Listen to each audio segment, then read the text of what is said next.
నమస్తే D news కి స్వాగతం. నేను పద్మావతి. వార్తల్లో ముఖ్యాంశాలు. కే పల్లెపాలెంలో ఫిషింగ్ హార్బర్ నిర్మాణంతో ప్రజల ఆకాంక్ష నెరవేరబోతుందన్న ఎంపీ మాగుంట శ్రీనివాసులరెడ్డి, ఎమ్మెల్యే దాముచర్ల జనార్దన్, ప్రజాప్రతినిధులు. ఫిషింగ్ హార్బర్ నిర్మాణ స్థల పరిశీలన. సహజీవనం వద్దన్నారని తల్లిదండ్రులు చెల్లిని చంపిన కుమార్తె, ప్రియుడితో కలిసి కాబోయే భర్తను లోయలోకి తోసిన యువతి. పూణే వ్యాపారవేత్త మృతి కేసులో ట్విస్ట్. బాలల హక్కుల పరిరక్షణలో అధికారులు బాధ్యత వహించాలన్న రాష్ట్ర బాలల హక్కుల పరిరక్షణ కమిషన్ చైర్మన్ సూర్యనారాయణరాజు.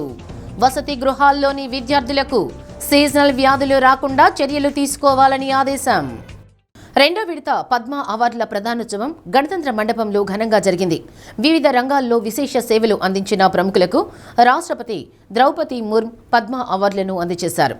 2026 సంవత్సరానికి గాను 131 మందికి పద్మ పురస్కారాలను కేంద్రం ప్రకటించగా మే 25న తొలి విడతలో 66 మందికి పురస్కారాలను అందజేశారు.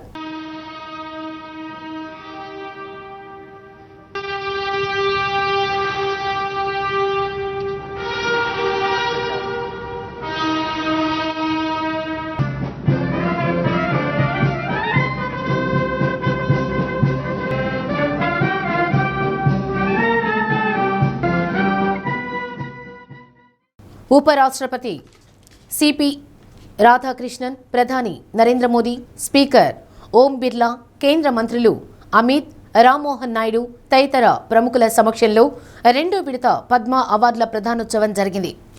సుప్రీంకోర్టు మాజీ న్యాయమూర్తి కేటీ థామస్, మలయాళ జర్నలిస్ట్ పి నారాయణన్లకు రాష్ట్రపతి ద్రౌపది ముర్ము పద్మ విభూషణ్ పురస్కారాలను ప్రదానం చేశారు.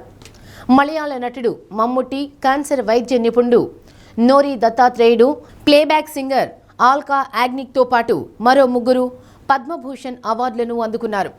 తెలుగు రాష్ట్రాల నుంచి పద్మశ్రీ అందుకున్న వారిలో మురళీమోహన్, రాజేంద్ర ప్రసాద్, చంద్రమౌళి గడ్డమణుగు, కుమారస్వామి, తంగరాజ్, కృష్ణమూర్తి, బాలసుబ్రహ్మణ్యం, రామారెడ్డి మామిడి ఉన్నారు. రెండో విడతలో మొత్తం 65 మందికి అవార్డులను ప్రదానం చేశారు. ఇందులో 2కి పద్మ విభూషణ్, 6గురికి పద్మభూషణ్, 57 మందికి పద్మశ్రీ అవార్డులను అందజేశారు. తాజాగా పద్మశ్రీ అందుకున్న వారిలో నటుడు మాధవన్, క్రికెటర్ రోహిత్ శర్మ ఉన్నారు.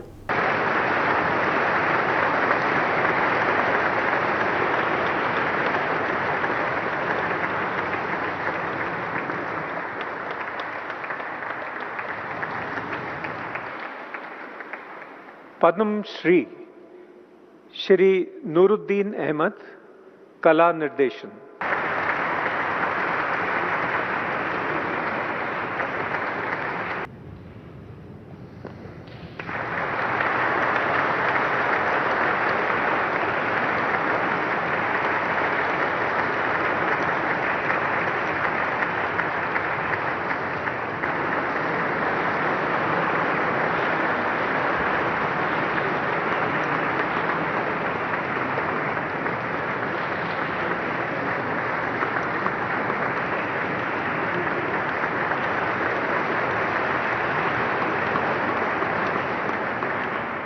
सुश्री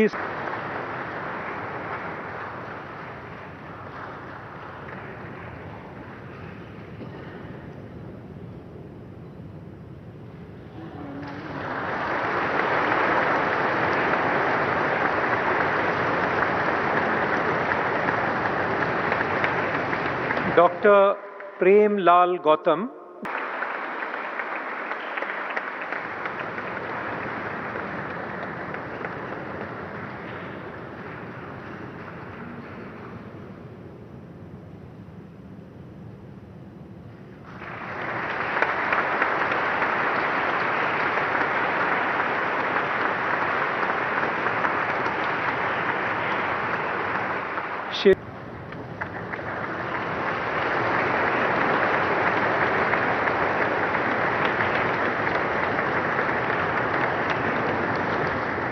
श्री ब्रिजलाल भट्ट, समाज सेवा.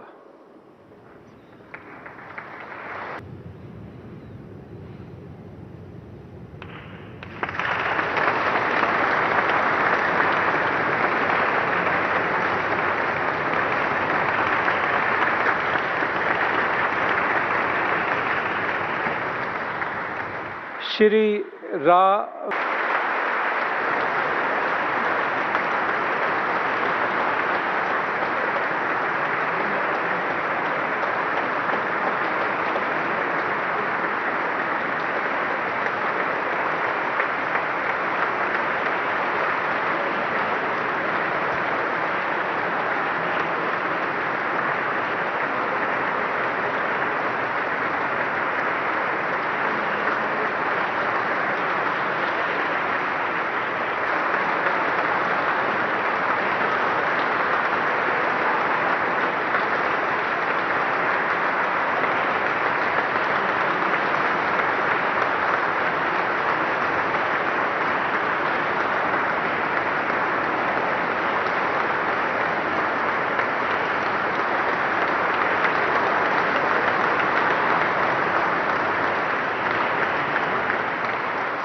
Sardar Inderjeet ఎన్నో సంవత్సరాలుగా ఎదురు చూస్తున్న కొత్తపట్నం మండలం కే పల్లెపాలెం ఫిషింగ్ హార్బర్ నిర్మాణ కళ త్వరలో నెరవేరబోతోందని ఒంగోలు ఎంపీ మాగుంట శ్రీనివాసులరెడ్డి, ఎమ్మెల్యే దామచర్ల జనార్దన్ రావు అన్నారు. ఇటీవల ఫిషింగ్ హార్బర్ నిర్మాణ పనుల కోసం సీఎం చంద్రబాబు ఆమోదముద్ర వేసిన అనంతరం కే పల్లెపాలెం నుండి మడనూరు వరకు స్థల పరిశీలన చేశారు.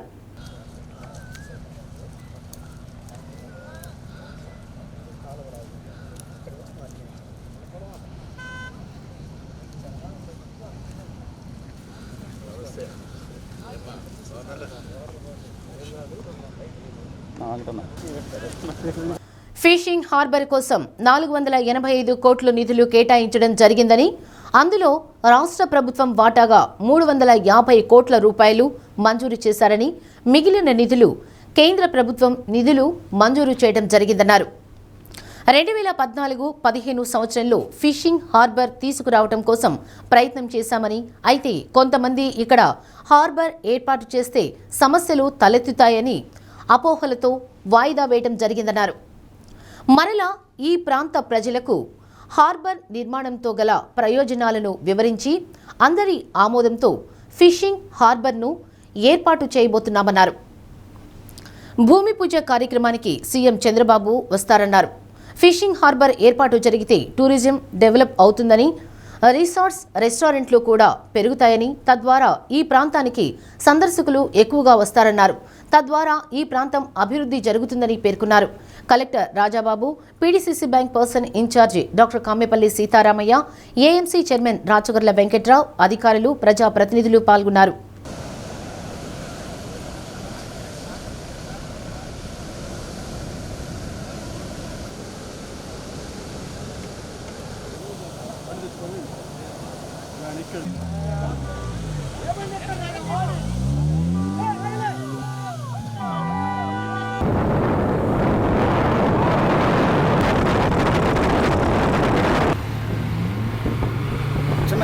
చిన్నగా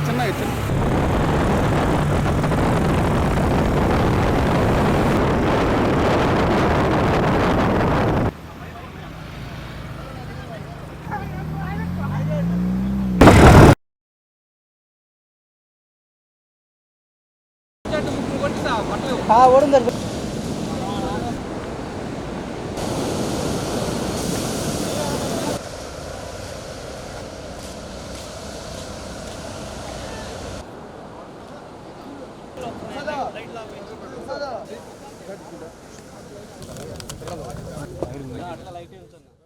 కొత్తపట్నం ఫిషింగ్ హార్బర్ అనేది గౌరవ ముఖ్యమంత్రి వర్యులు చంద్రబాబు నాయుడు గారు పదే పదే మన స్థానిక శాసనసభ్యులు దామచర్ల జనార్దన్ గారు కోరిన మీదట కొత్తపట్నానికి ఫిషింగ్ హార్బర్ అనే దాన్ని 480 కోట్ల రూపాయలతో శాంక్షన్ చేస్తున్నందుకు ప్రథమంగా వారికి మనం అందరూ కూడా హృదయపూర్వక నమస్కారాలు కూడా తెలుపుకుంటూ, కేంద్ర ప్రభుత్వం వారు రాష్ట్రంలో 4 ఫిషింగ్ హార్బర్స్ అనేది కూడా వారు ఐడెంటిఫై చేసిన తర్వాత మన కొత్తపట్నం ఫిషింగ్ హార్బర్ కూడా కొంతకాలం ఏంటంటే జాప్యం జరగటం అనే దానికి కేంద్ర ప్రభుత్వం వాళ్ళు వాటా ఎంత ఇస్తారు, రాష్ట్ర ప్రభుత్వం అనేదానికి కేంద్ర ప్రభుత్వం వాళ్ళు చాలా తక్కువ వాటా అనేది ఇస్తారన్నప్పుడు కూడా గౌరవ ముఖ్యమంత్రి గారు చంద్రబాబు నాయుడు గారు అయితే లేదు, స్టేట్ గవర్నమెంట్ ఇచ్చి నేనే ఎక్కువ ఫండ్స్ కూడా దీనికి పెట్టి 480 కోట్లలో 150 కోట్ల రూపాయల వరకు కేంద్ర ప్రభుత్వం అని అంటే మిగతా 350 కోట్ల వరకు కూడా రాష్ట్ర ప్రభుత్వం భరించుకొని దీన్ని శాంక్షన్ చేశారనంటే ఈ ఈ ఈ ప్రాంతాల వాసులందరూ కూడా చాలా ఇది ఒక పెద్ద వరం. ఇది చాలా సంవత్సరాల నుంచి కూడా మనం ఎదురు చూస్తున్న ఫిషింగ్, ఇక్కడ కొత్తపట్నం ఫిషింగ్ హార్బర్ అనేది ఈరోజు మనం ప్రత్యక్షంగా చూడబోతున్నాం. ఇది ప్రారంభం అయ్యేదాని కొరకు ముఖ్యమంత్రి గారు చంద్రబాబు నాయుడు గారిని కూడా ఆహ్వానించున్నారు మన స్థానిక శాసనసభ్యులు దామర్చల జనార్దన్ గారు. ఇది ప్రెస్టీజియస్ ప్రాజెక్ట్. ఇది మన ప్రకాశం జిల్లాలోనే తీర ప్రాంతాల్లో మనకి అవసరమైన ఈ కొత్తపట్నం ఫిషింగ్ హార్బర్ని మనం త్వరితగతిన మనం పూర్తి చేసుకునే దాని కొరకు అందరూ సహకరించవలసిగా కోరుతూ ఉన్నారు. Thank you. ముందుగా మన ముఖ్యమంత్రి గారికి, అదేవిధంగా లోకేష్ గారికి, మన బీసీ జనార్దన్ రెడ్డి గారికి, అదేవిధంగా మన జిల్లా చైర్మన్గా ఉన్న మావాడు సత్యాకి అందరికి కూడా అభినందనలు, ధన్యవాదాలు, నమస్కారాలు తెలియజేస్తున్నాం. ఎందుకంటే 2015లో దీన్ని ఇక్కడ పెట్టాలి అని చెప్పేసి ప్రపోజల్స్ అప్పుడు పెట్టాం. 2015 నుంచి 2025, 26 10 సంవత్సరాల తర్వాత దీన్ని శాంక్షన్ అయిపోయి జీవో తీసుకురావటం జరిగింది. దానికి 2-3 సార్లు ముఖ్యమంత్రి గారిని కలిసాం. మన బీసీ జనార్దన్ రెడ్డి గారు వీళ్ళంతా కూడా మన మీద ఉండే అభిమానంతో ఈరోజు ఈ పల్లిపాలెంలోనే ఇక్కడ పెట్టాలని ఒక ఉద్దేశంతో ఈరోజు దాన్ని శాంక్షన్ చేసిన దానికి వాళ్ళకి మరోసారి మన అందరి తరఫున కూడా ధన్యవాదాలు తెలియజేస్తున్నాం. ఎందుకంటే మ్యారిటైమ్ బోర్డు వాళ్ళు వచ్చారు, అంతకుముందు ఇక్కడ ఫిషరీస్ డిపార్ట్మెంట్ వాళ్ళు వచ్చారు. ఎక్కడ పెడితే బాగుంటుంది అనేది కూడా దాన్ని అన్నీ కూడా సర్వే చేశారు. చేసుకున్న తర్వాత ఈ ప్రాంతం అయితే ఇక్కడైతే కరెక్ట్ అని చెప్పేసి కూడా ఒక ఆలోచన వచ్చిన తర్వాత దీన్ని మన జీవో రిలీజ్ చేశారని చెప్పి కూడా మేము తెలియజేస్తున్నాం. మా ఉద్దేశం ఒకటే, మనకి ఇక్కడ కూడా ఒక హార్బర్ వచ్చినప్పుడు అన్నీ ఈ ప్రాంతం అంతా కూడా డెవలప్ అవుతుంది. దానికి తగ్గట్టుగా ఈ ఫిషర్మెన్స్ ఉండటానికి కానీ, లేకపోతే కోల్డ్ స్టోరేజెస్ కానీ, అదేవిధంగా టూరిజం డెవలప్మెంట్ అవటం కానీ, వీటికన్నిటి కూడా రోడ్స్ కూడా ఇంప్రూవ్ అవటం కానీ, రోడ్స్ కూడా ఇంకా పెద్ద రోడ్స్ ఇవన్నీ కూడా డెవలప్ అవటం, ఈ ప్రాంతం అంతా కూడా డెవలప్ అవుతుందని చెప్పి కూడా మేము తెలియజేస్తూ ఉన్నాం. కాబట్టి దానికోసమే మన కలెక్టర్ గారు కూడా ఇక్కడ ల్యాండ్ పుల్లింగ్ చేసి ఒక మంచి వాతావరణం ఈ ప్రాంతానికి అంతా కూడా తీసుకురావాలనేది ఒక మంచి ఉద్దేశంతో ఇప్పుడు 3 సార్లు మన ఎంపీ గారు, మన కలెక్టర్ గారు, 2 సార్లు కూడా ఇక్కడ ఉండే రైతులతో కానీ, ఇక్కడ కొనుక్కున్న వ్యాపారస్తులతో కూడా వాళ్ళతో మాట్లాడారు. తప్పకుండా అలాంటివి చేసినప్పుడు ఇంకా కూడా మండలం కూడా ఇంకా ముందుకు వెళ్తుంది. ఒక పక్క ఎయిర్పోర్ట్ వస్తూ ఉంది. ఇవన్నీ వచ్చినప్పుడు ఏంటంటే ఒక మంచి ఇంకా కూడా ఇండస్ట్రీస్ కానీ, లేకపోతే హోటల్స్ కానీ, రిసార్ట్స్ కానీ ఇవన్నీ వచ్చినాయి అంటే ఇక్కడంతా కూడా మార్పులు వస్తుందని చెప్పేసి ఈ సంగతి తెలియజేస్తా ఉన్నా. తప్పకుండా కూడా ఇవన్నీ అవ్వాలనేదే మా ఉద్దేశం. బాలల హక్కుల పరిరక్షణలో అధికారులంతా పూర్తి బాధ్యత వహించాలని రాష్ట్ర బాలల హక్కుల పరిరక్షణ commission chairman Vetukuri AVS Suryanarayana Raju అన్నారు. జిల్లాలోని సంబంధిత శాఖల అధికారులు, స్వచ్ఛంద సంస్థల ప్రతినిధులతో సమీక్షించారు. రాష్ట్ర వ్యాప్తంగా అన్ని శాఖల అధికారుల సమన్వయంతో బాలల హక్కులు కాపాడాలన్నారు. వారి సంక్షేమం 100% నెరవేరాలనే ఏకైక ధ్యేయంతో పాటు చర్చించిన వివిధ అంశాలతో ప్రభుత్వానికి సిఫార్సులు చేయనున్నామన్నారు. రవాణా శాఖ ఆధ్వర్యంలో ఎన్ని స్కూల్స్ బస్సులు కండిషన్లో ఉన్నాయి, ఎన్ని పర్మిషన్లు ఇచ్చారు, లైసెన్సు ఎప్పుడు రెన్యువల్ చేశారనే వివరాలు రవాణా శాఖ అధికారులను అడిగి తెలుసుకున్నారు. రాష్ట్రంలో బాలల హక్కుల పరిరక్షణ చట్టాలపై అవగాహన కల్పించే దిశగా బాలల హక్కుల పరిరక్షణ కమిషన్ పనిచేస్తుందన్నారు. జిల్లా మహిళాభివృద్ధి శిశు సంక్షేమ సాధికారిత అధికారిని ఎం నాగమణి, సిడిపిఓ దినేష్ కుమార్, డిపిఓ సౌందర్య, జిఎస్డబ్ల్యూఎస్ అధికారి సునీత తదితరులు పాల్గొన్నారు. మా బాలల హక్కుల పరిరక్షణ కమిషన్ సభ్యులు గాంధీబాబు గారితో కలిసి జిల్లా అధికారులతో సమీక్షను నిర్వహించటం జరిగింది. మన జిల్లాలో, ఒంగోలు జిల్లాలో పిల్లల హక్కులు ఏ విధంగా రక్షింపబడుతున్నాయి, వాళ్ళకి కావలసిన రక్షణ, విద్య, వైద్య సదుపాయాలు ఏ విధంగా జరుగుతున్నాయి, అలాగే అనాథ బాలలకి సంబంధించిన ఎటువంటి చర్యలు తీసుకుంటున్నారు, అలాగే కేంద్ర రాష్ట్ర ప్రభుత్వాలు బాలల కోసం ఖర్చు చేసే అనేక పథకాలు ఏ విధంగా నిర్వహించబడుతున్నాయి అన్న విషయాల్ని, అలాగే పిల్లలు బాలికలకు సంబంధించిన విషయంలో లైంగికంగా ఎటువంటి వేధింపులకి గురి చేస్తున్నారు, లైంగిక వేధింపులకి సంబంధించి అరికట్టడంలో పోలీసు వ్యవస్థ ఏ విధంగా పనిచేస్తుంది అన్న విషయాల్ని ఈరోజు రివ్యూ చేయటం జరిగింది. అదేవిధంగా బాలల హక్కుల పరిరక్షణ విషయంలో మా కమిషన్ ఏర్పడిన తర్వాత రాష్ట్రంలోని అన్ని జిల్లాల్లోని పర్యటన చేసి బాలల హక్కుల కోసం ఎటువంటి చర్యలు తీసుకుంటున్నాం, వాళ్ళ హక్కులు ఏంటి అనే అవగాహన కార్యక్రమాలను కూడా రాష్ట్ర వ్యాప్తంగా నిర్వహించడం జరుగుతోంది. అదేవిధంగా రాష్ట్రంలో బాల కార్మికుల నిర్మూలన కోసం బాల కార్మికుల వ్యతిరేక దినోత్సవాన్ని కూడా మొన్న జూన్ 12వ తారీఖున రాష్ట్రంలో అన్ని జిల్లాల్లో నిర్వహించటం మా కమిషన్ సభ్యులు హాజరవటం జరిగింది. మన ఆంధ్రప్రదేశ్ని పిల్లల స్నేహపూర్వక ఆంధ్రప్రదేశ్గా తీర్చిదిద్దే ప్రయత్నం మా బాలల హక్కుల కమిషన్ పర్యవేక్షణ చేస్తూ ఉంది. పిల్లల హక్కుల విషయంలో ఎక్కడైనా ఇబ్బంది జరిగినప్పుడు 1098 ద్వారా కానీ మా ఎస్సీపీసీఆర్కి తెలియజేసినట్లయితే వాళ్ళకి మేము అండగా ఉంటామని, ఎప్పుడైనా మా కమిషన్ మీకు అందుబాటులో ఉంటుందని మీ ద్వారా వారికి తెలియజేస్తూ ఉన్నాం. కంటికి రెప్పలా పెంచిన కూతురు పెళ్లికి ముందే మరొకరితో కలిసి ఉండడంతో ఆ తల్లిదండ్రులు తల్లడిల్లిపోయారు. తప్పుడు మార్గంలో వెళుతున్నావు, ఇది సరికాదని చెప్పి చూశారు. మాట వినని కుమార్తె ప్రియుడితో కలిసి తల్లిదండ్రులు సోదరిపై దాడి చేయడంతో వారు ప్రాణాలు కోల్పోయారు. తమిళనాడుకు చెందిన సోమసుందర్, ముత్తులక్ష్మి దంపతులకు శ్వేత, సుప్రియ కుమార్తెలు. వారి చదువుల కోసం బెంగళూరుకు వచ్చి నల్లూరుహల్లిలో ఉంటున్నారు. ఇంజనీరింగ్ పూర్తి చేసిన పెద్ద కుమార్తె శ్వేతకు నగరంలోని ఒక సాఫ్ట్వేర్ కంపెనీలో 2 ఏళ్ల క్రితం ఉద్యోగం వచ్చింది. అక్కడే ఫ్లాట్ అద్దెకి తీసుకొని ఉంటానని తల్లిదండ్రులకు చెప్పింది.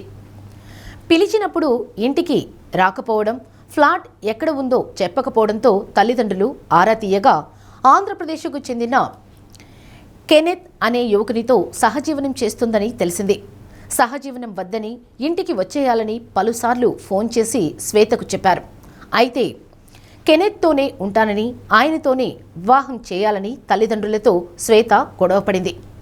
అంతేకాకుండా కెనెత్కు వ్యాపారంలో 30 లక్షలు నష్టం వచ్చిందని, అప్పు తీర్చేందుకు తనకు ఆస్తిలో భాగం ఇచ్చి తీరాలని డిమాండ్ చేసింది.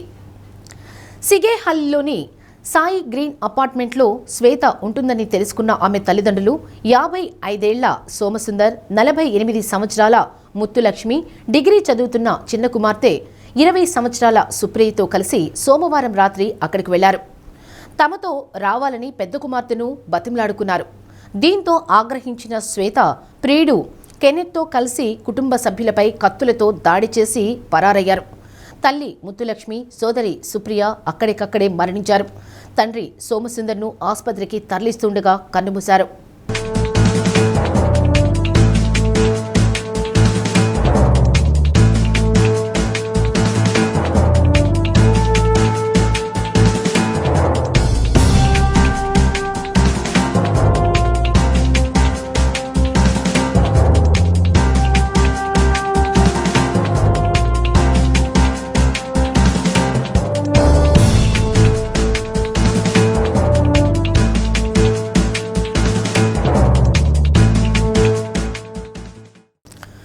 టంగుటూరు మండలం వల్లూరు గ్రామంలో ప్రముఖ పుణ్యక్షేత్రంగా బాసిల్లుతున్న వల్లూరమ్మ తల్లి దేవస్థానంలో 1.50 కోట్ల నిధులతో నిర్మించనున్న రాజగోపురం నిర్మాణానికి ఎమ్మెల్యే దామచర్ల జనార్దన్ శంకుస్థాపన చేసి శిలాఫలకాన్ని ఆవిష్కరించారు.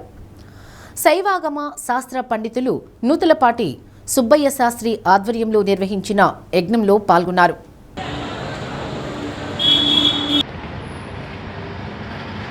ఆలయానికి విచ్చేసిన ఎమ్మెల్యే దామచర్ల జనార్దన్, బాబాయి దామచర్ల పూర్ణచంద్రరావు, విజయలక్ష్మి దంపతులకు పూర్ణ కుంభంతో స్వాగతం పలికారు. వల్లూరమ్మ తల్లికి ఈ ప్రాంతం వారే కాకుండా రాష్ట్రంలో దేశ విదేశాల్లో కూడా భక్తులు ఉన్నారని ఎమ్మెల్యే దామచర్ల జనార్దన్ అన్నారు. ఏఎంసీ చైర్మన్ రాచగర్ల వెంకట్రావు, నగర పార్టీ అధ్యక్షుడు మదన్, దేవస్థానం చైర్మన్ బొజ్జ శ్రీనివాసులు, ఈవో బి రమేష్, అర్చక స్వాములు సోమరాజుపల్లి నాగేశ్వరరావు, బద్దిపూడి ఉమాశంకర్ తదితరులు పాల్గొన్నారు.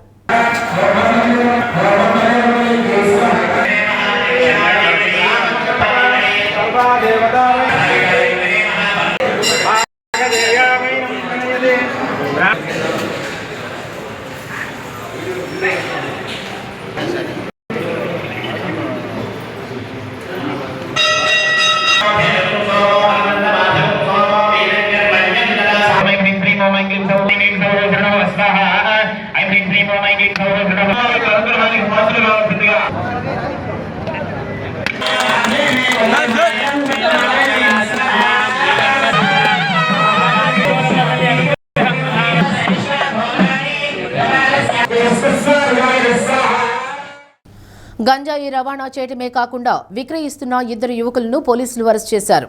కేసుకు సంబంధించిన వివరాలను కందుకూరు సబ్ డివిజనల్ కార్యాలయంలో నిర్వహించిన మీడియా సమావేశంలో డీఎస్పీ సిహెచ్వి బాలసుబ్రహ్మణ్యం వివరించారు. గుడ్లూరుకు చెందిన నాగలూరి తిరుపతయ్య వద్ద బండపాలెనికి చెందిన కత్తుల కిషోర్ గంజాయి కొనుగోలు చేసి చిన్న ప్యాకెట్లుగా మార్చి విక్రయిస్తున్నట్లు గుర్తించారు. అతన్ని అదుపులోకి తీసుకుని 1.1 కిలోల గంజాయి స్వాధీనం చేసుకున్నారు. ఒడిశా, విశాఖపట్నం, రాయగడ ప్రాంతాల నుంచి ప్రకాశం జిల్లాకు గంజాయి రవాణా చేయడంతో పాటు విక్రయిస్తున్న గుడ్లూరు ఎస్టీ కాలనీకి చెందిన కామంచి రాజేష్ను అరెస్ట్ చేసి 1.25 కిలోల గంజాయి స్వాధీనం చేసుకున్నట్లు డీఎస్పీ తెలిపారు. సిఐ అన్వర్ భాషా, గ్రామీణ ఎస్ఐ బాలకృష్ణ పాల్గొన్నారు. ప్రకాశం జిల్లా ఎస్పీ గారైన శ్రీ హర్షవర్ధన్ రాజు ఐపీఎస్ గారి యొక్క ఆదేశాల మేరకు మన కందుకూరు టౌన్లో ఎక్కడా కూడా కందుకూరు టౌన్ కానీ సరౌండింగ్ ఏరియాస్ సబ్ డివిజన్లో కూడా ఎక్కడా కూడా గంజాయి సెల్లింగ్ అనేది అలాగే కన్జ్యూమింగ్ లేకుండా చూడాలనేది స్ట్రిక్ట్ ఇన్స్ట్రక్షన్స్ ఇవ్వడం జరిగింది. దాని మీద మన సబ్ డివిజన్లో ఉన్నటువంటి కందుకూరు సిఏ గారు అన్వర్ భాష, అలాగే కందుకూరు టౌన్ ఎస్ఐ నాగరాజు, అలాగే రోడ్ల ఎస్ఐ బాలకృష్ణ ఈ కంటిన్యూగా ఎఫర్ట్స్ చేస్తా మన దగ్గర ఉన్నటువంటి గంజాయికి సంబంధించినటువంటి ఇన్ఫర్మేషన్ మీద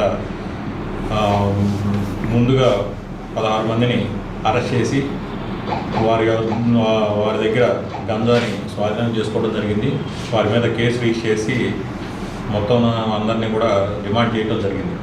వారు ఇచ్చినటువంటి ఇన్ఫర్మేషన్ మీద మరలా తిరుపతయ్య అనేటువంటి గంజా సెల్లర్ని అరెస్ట్ చేసి అతను కూడా అతని దగ్గర 1.5 kg గంజాయిని సీజ్ చేసి అతను కూడా డిమాండ్ చేయడం జరిగింది. అలాగే అతను ఇచ్చినటువంటి ఈ తిరుపతయ్య ఇచ్చినటువంటి మనసు ఒకరికి ఇచ్చింది, మరొకరితో మనువుకు ఒప్పుకుంది. అంతవరకు అయితే పర్లేదు. 17 కోట్లతో పెళ్లి వేదికను, అతిథుల కోసం 2 చార్టెడ్ ఫ్లైట్లను ఏర్పాటు చేసుకున్నారు. అంతా ఓకే అంటూ పెళ్లికి ముందే వరుడు యువ వ్యాపారవేత్త కేతన్ అగర్వాల్ను వధువు సియా గోయల్ ఫోటోషూట్కి అని తీసుకువెళ్లి ఫోటోలు తీస్తున్నట్లు చేస్తూ కాబోయే భర్తను 400 అడుగుల లోయలోకి నెట్టివేసింది. ఆమె పరిస్థితి చూసి అందరూ సానుభూతి తెలపాలని కోరుకుంటూ ఇన్స్టాగ్రామ్లో అవితాత్మకంగా కేతన్ అగర్వాల్ ఫోటో పెట్టి తన విషాదంతో సీన్ను పండించింది. అయితే పోలీసు విచారణలో డొంకతిరుగుడు సమాధానాలతో దొరికిపోయింది. తీరా పోలీసుల విచారణలో పెళ్లి కుదరకు ముందే చేతన్ అనే యువకుడితో ఎఫ్ఐఆర్ ఉన్నట్లు, ఇంట్లో వారి కోసం పెళ్లికి ఒప్పుకున్నట్లు, తీరా పెళ్లికి ముందే కేతన్ అగర్వాల్ను అడ్డు తొలగించుకోవాలన్న ఉద్దేశంతో ప్రియుడు చేతన్తో కలిసి ప్లాన్డ్ మర్డర్కు స్కెచ్ వేసి పక్కాగా అమలు చేసింది. అయితే ప్రతి నేరం ఎక్కడో ఒకచోట తప్పు చేస్తుందన్న పాత సామెత ప్రకారం ఫోటోషూట్ జరిగే లోహ్గఢ్ ప్రాంతంలో సీసీ ఫుటేజీ, సియా గోయల్, కేతన్ అగర్వాల్ అక్కడికి వెళ్లిన కొద్దిసేపు అనంతరం చేతన్ అపరిచితుడిలాగా ఆ ప్రదేశానికి వెళ్లడం, అవన్నీ పోలీసులు సాక్ష్యాధారాలుగా సేకరించారు. సియా గోయల్ను ప్రియుడు చేతన్ను అరెస్ట్ చేశారు.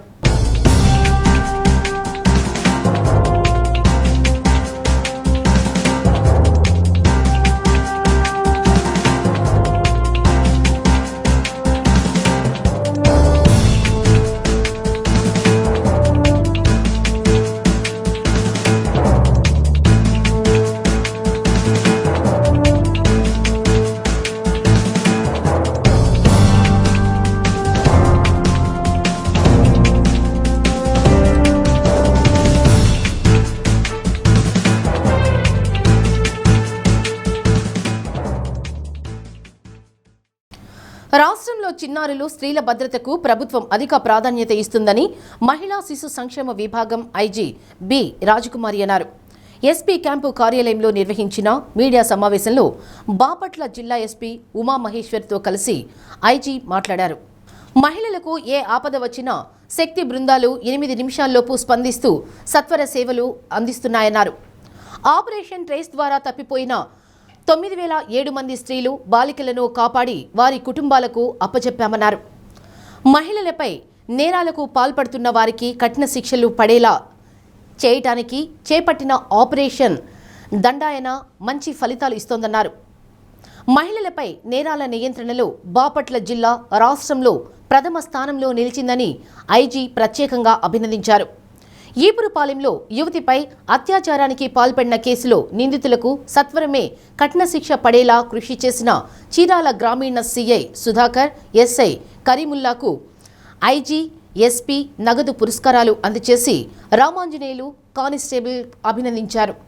ఆపరేషన్ దండాయన అనే ప్రోగ్రామ్ని జూన్ 1న లాంచ్ చేయడం జరిగింది. దీనికి ముందు మనకి సుమారు 2 సంవత్సరాల క్రితం నుంచి కూడా ఈ విమెన్ సేఫ్టీ ఇనిషియేటివ్స్ని తీసుకోవడం జరుగుతూ ఉంది. అందులో లాస్ట్ 2025 మార్చ్ 8న ఆనరబుల్ చీఫ్ మినిస్టర్ గారు ఈ శక్తి ఇనిషియేటివ్స్ని లాంచ్ చేయడం జరిగింది. సో శక్తి యాప్ని స్పెషల్ ఫీచర్స్ 16 ఫీచర్స్తో లాంచ్ చేయడము, ఆ తర్వాత women and child safety wing అనేది సెపరేట్గా ఫామ్ చేయడము, దానికి ఒక ఐజీపీ ర్యాంక్ ఆఫీసర్ నేను ఫస్ట్ ఆఫీసర్గా దానికి నియమించబడడం, ఆ తర్వాత women and child safety wing నుంచి ఈ విమెన్ సేఫ్టీ ఇనిషియేటివ్స్ అన్నింటినీ కూడా రాష్ట్రంలో ఉన్నటువంటి 28 జిల్లాల్లోనూ కూడా జరుగుతున్నటువంటి కార్యక్రమాలన్నీ కూడా women and child safety wing నుంచి మానిటర్ చేయడం జరుగుతుంది.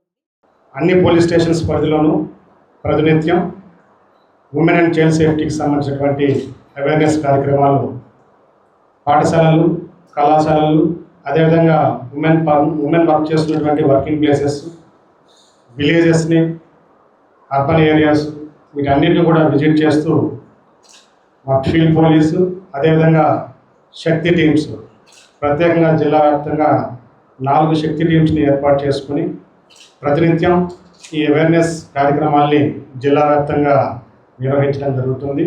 ఇప్పటివరకు సుమారు 4,539 కార్యక్రమాలకు పైగా ఈ మహిళల భద్రత మరియు చిన్నారుల భద్రతకు సంబంధించి ఈ అవేర్నెస్ కార్యక్రమాలని కండక్ట్ చేయడం జరిగింది. అదేవిధంగా జిల్లా వ్యాప్తంగా జిల్లా ఏర్పడినప్పటి నుండి మహిళలు మరియు చిన్నారుల మీద నేరాలు పడబడినటువంటి నేరస్తుల మీద సుమారు 311 మంది వ్యక్తుల మీద సెక్షువల్ అఫెండర్ షీట్స్ని ఓపెన్ చేయడం జరిగింది. వీళ్ళందరినీ జియో ట్యాగింగ్ చేయడం, అదేవిధంగా వీళ్ళ మీద నిరంతరం నిఘా పెట్టడం వంటి కార్యక్రమాలని చేస్తూ వీళ్ళు తిరిగి ఇటువంటి నేరాలకు పాల్పడకుండా వారి మీద నిరంతరం నిఘాతో పాటు జిల్లాను పారిశ్రామికంగా అభివృద్ధి చేయడానికి అధికారులు సమన్వయంతో పనిచేయాలని జేసీ భావన అన్నారు. జిల్లా పరిశ్రమల ఎగుమతులు కమిటీ సమావేశాన్ని కలెక్టరేట్లో జేసీ నిర్వహించారు. పరిశ్రమల స్థాపన కోసం ఔత్సాహిక పారిశ్రామికవేత్తలు 42 దరఖాస్తులు చేసుకోగా 38 మందికి అనుమతులు మంజూరు చేసినట్టు తెలిపారు. మిగిలిన 4 దరఖాస్తులను త్వరగా పరిశీలించి అనుమతులు ఇవ్వాలని పేర్కొన్నారు. జిల్లాలో ఎంఎస్ఎంఈ, ఈడీపీ పారిశ్రామికాభివృద్ధి విధానం, పీజీపీ విధానం ద్వారా 152 కొత్త పరిశ్రమలకు 5.88 కోట్ల రాయితీ కల్పించినట్లు వివరించారు. నూతన పారిశ్రామికవేత్తల కోసం జిల్లాలో బిజినెస్ ఎలైట్ మీట్ నిర్వహించాలని ప్రతిపాదన రాగా జేసీ ఆమోదం తెలిపారు. జిల్లా పరిశ్రమల అధికారి రామకృష్ణ, ఆర్డీఓ పరంధామరెడ్డి, పర్యాటక శాఖాధికారి Anand Paul, APC bank manager Ramanjaneyulu పాల్గొన్నారు. అంటే ఈ మంత్ ఎండింగ్ జూన్ 27th మళ్ళీ ప్రోగ్రామ్ కొత్తగా లాంచ్ చేస్తారని చెప్తున్నారు. Central number 4 madam, sanction of incentives to industrial units. అందులో మనం 8 కేసెస్ పెట్టాం మేడం. 8 కేసెస్లో 2 కేసెస్ డెఫర్ట్ చేశారు madam SSC committee members. So first చదువుతారు. If anybody has any issue please inform, otherwise will recommend. Already recommend చేశారు madam. మద్యం తాగవద్దని హితవు చెప్పిన 70 ఏళ్ల జయమ్మ అనే వృద్ధురాల్ని ఆమె కుమార్తె భాగ్యలక్ష్మి మనవడు కుశాల్ ఇద్దరు దాడి చేసి హత్య చేసినట్లు పోలీసులు గుర్తించారు. కర్ణాటక రాష్ట్రం హాసన్ జిల్లా హన్నెనకెరెకు చెందిన జయమ్మ తన కుమార్తె భాగ్యలక్ష్మి ఇంటికి అప్పుడప్పుడు వచ్చి కొద్ది రోజులు ఉండి వెళ్లేది. వీరు సుభాష్ నగర్లోని మోనిషా అపార్ట్మెంట్లో నివసించేవారు. భాగ్యలక్ష్మి, కుశాల్ ఇద్దరూ ఇంట్లోనే మద్యం తాగి కేకలు వేయడాన్ని పెద్దామె గుర్తించి మందలించింది. అపార్ట్మెంట్లో ఉంటున్న కుశాల్ తండ్రి కృష్ణ నాయక్ను పిలిపించారు. మద్యం మాన్పించేందుకు పునరావాస సంస్కరణ కేంద్రానికి పంపించాలని చెప్పడంతో ఆయన తన కుమారుణ్ణి ఒక కేంద్రంలో చేర్పించారు. కొద్ది వారాల అనంతరం కుశాల్ ఇంటికి వచ్చాడు. మళ్లీ తల్లితో కలిసి మద్యం తాగడం మొదలుపెట్టారు. కుమారుడితో కలిసి తాగుతున్న తన కుమార్తెను జయమ్మ పలుసార్లు మందలించింది. ఇద్దరు తీరు మార్చుకోకుండా గొడవ చేస్తూ వచ్చారు. మరలా తల్లి కుమారుడు మద్యం తాగి అరుస్తుండగా అడ్డుకునేందుకు ప్రయత్నించిన జయమ్మ తలపై కత్తితో కొట్టి హత్య చేశారు. ఆమె కేకలు వేయడంతో ఇరుగు పొరుగు ఫ్లాట్లలో ఉంటున్న వారు వచ్చి తలుపులు తట్టారు. తన తల్లి స్నానాల గదిలో కాలుజారి మరణించిందని కట్టుకథ అల్లారు. సమాచారం అందుకొని అక్కడకు వచ్చిన పోలీసులు తల్లి కుమారుణ్ణి అరెస్ట్ చేసి విచారిస్తున్నామని నైరుతి విభాగం డీసీపీ అనిత బి హద్దన్నవర్ తెలిపారు.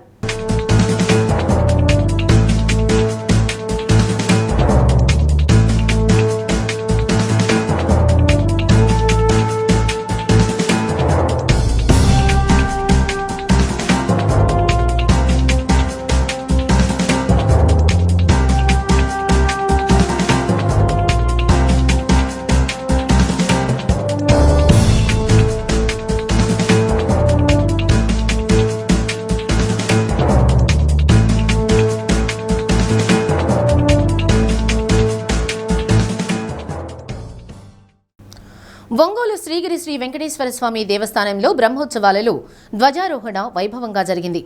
దేవస్థాన ఆగమ పండితులు పరాంకుశం సీతారామాచార్యులు ఆధ్వర్యంలో శ్రీవారి ఉత్సవమూర్తులకు విశేష స్నపన తిరుమంజనం, హనుమంత వాహన సేవ నిర్వహించారు. ప్రకాశం జిల్లా రచయితల సంఘం అధ్యక్షుడు పొన్నూరు వెంకట శ్రీనివాసులు శ్రీ వెంకటాచల మహత్యం, శ్రీవారి పాద సౌందర్యం అనే అంశంపై చేసిన ప్రసంగం భక్తులను అలరించింది. ఆయనను ఆలయ నిర్వాహకులు సత్కరించి వేద ఆశీర్వచనం అందజేశారు. దేవస్థానం ధర్మకర్తలి మండలి అధ్యక్షురాలు ఆలూరు ఝాన్సీరాణి, డాక్టర్ శ్రీనివాస చరణ రాజీవ్, ధర్మకర్తలు ఆలూరు వెంకటేశ్వరరావు, ఆలూరు లక్ష్మీకుమారి, ఆలూరు జయశంకర్, ఆలూరు కుమారాత్రేయ తదితరులు పాల్గొన్నారు.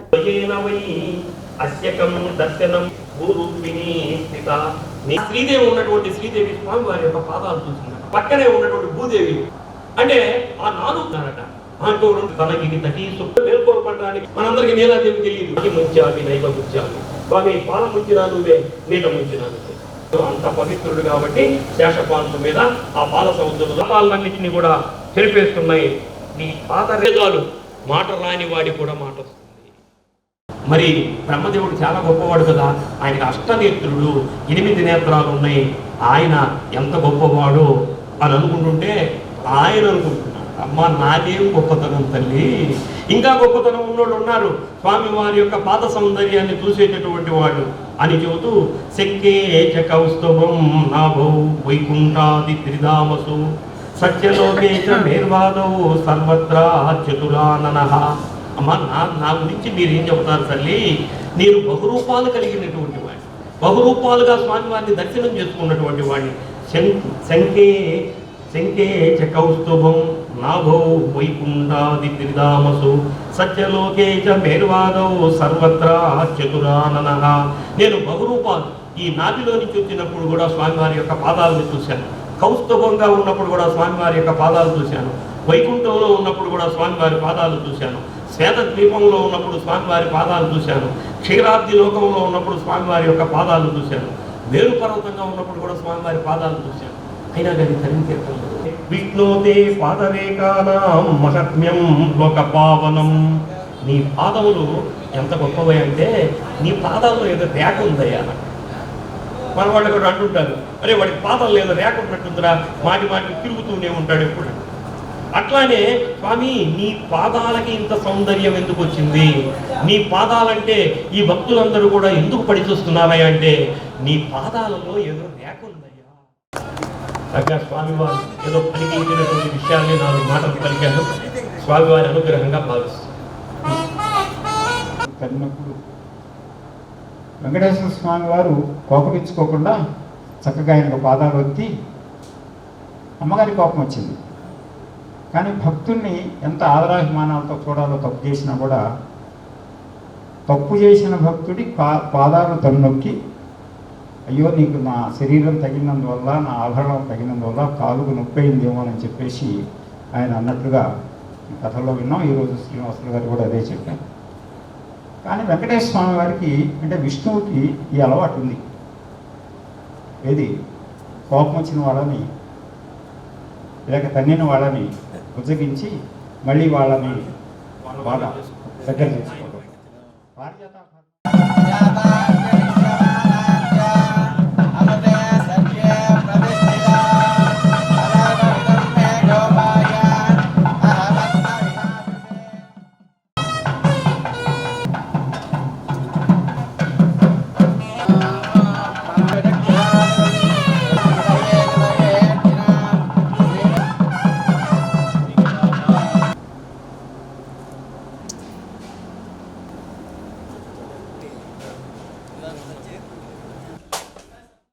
పశు కేంద్రీకృత పశువులను చూడి కట్టించే విధానంపై అద్దంకి పశు వైద్య కేంద్రంలో పశువర్ధక శాఖ సంచాలకులు డాక్టర్ కెవి బ్రహ్మయ్య అధ్యక్షతన పారా సిబ్బంది, పశుసంవర్ధక శాఖ గోపాలమిత్ర సిబ్బందికి శిక్షణా తరగతులు జిల్లా executive officer doctor B Muralikrishna నిర్వహించారు.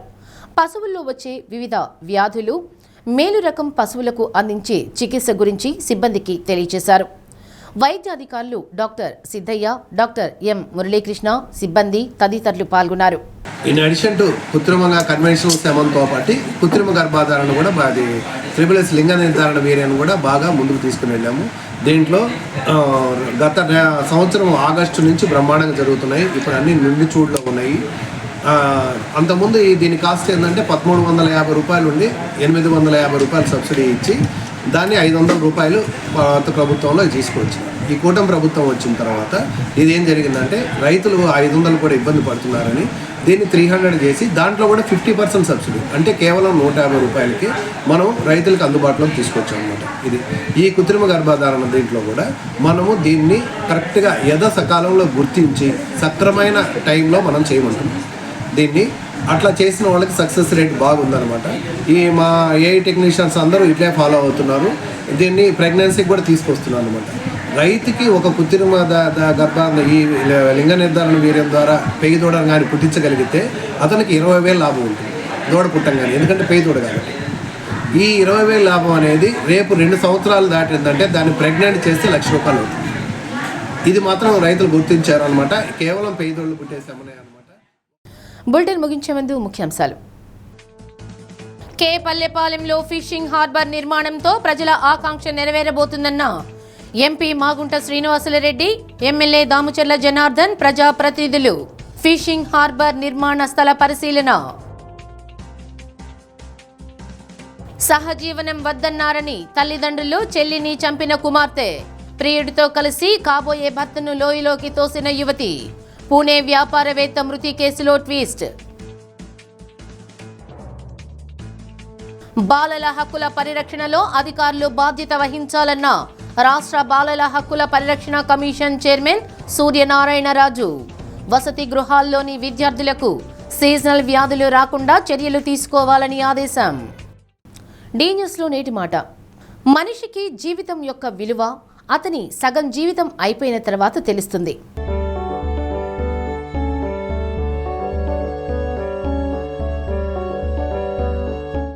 డి న్యూస్ ఇంతటితో సమాప్తం. ఇవి బులెటిన్ విశేషాలు.